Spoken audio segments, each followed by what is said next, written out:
Iran के साथ जल्द एटमी डील फाइनल करने का ऐलान किया है, लेकिन ईरान ये कह रहा है कि अभी तक कोई डील नहीं हुई है। देखिए, ट्रंप के प्रेशर में कोई डील होगी भी नहीं। हालांकि स्विट्जरलैंड के जिनेवा में ईरान अमेरिका अगले राउंड की बैठक कर सकते हैं, लेकिन ट्रंप जिन शर्तों पर ईरान से डील करने वाले हैं उससे इजराइल भड़क गया है। नेतन्याहू ने ईरान के मिसाइल प्रोग्राम को समझाते हुए जरूरी शर्त बताए हैं, जबकि ट्रंप ने मिसाइल प्रोग्राम को डील से बाहर कर दिया है। इसीलिए नेतन्याहू के मसौद एजेंट जिनेवा डील तोड़ने के लिए एक्टिव हो गए हैं।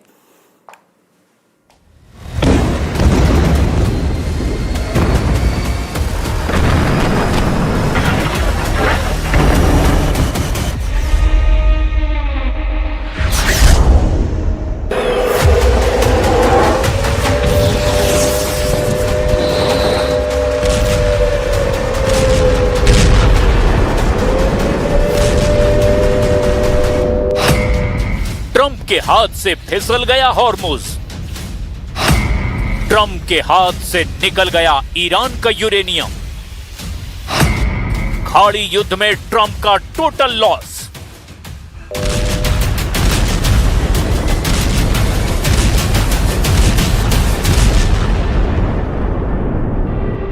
ईरान की मिसाइलों के तूफान में सुपर पावर का घमंड तिनका हो गया। ट्रंप के तेवर ढीले पड़ गए। अमेरिका युद्ध से भागने का ऐलान कर रहा है। ट्रंप ये मान रहे हैं कि ईरान के खार्क पर हमलों के लिए उनके पास हिम्मत नहीं बची है, क्योंकि ना B-2 बॉम्बर किसी काम आ रहे हैं, ना ही टॉम हॉक के धमाके असर कर रहे हैं, ना ही F-35 जंगी जेटों से युद्ध का फैसला हो पा रहा है। तो क्या अब ट्रंप निकालेंगे एटम बम?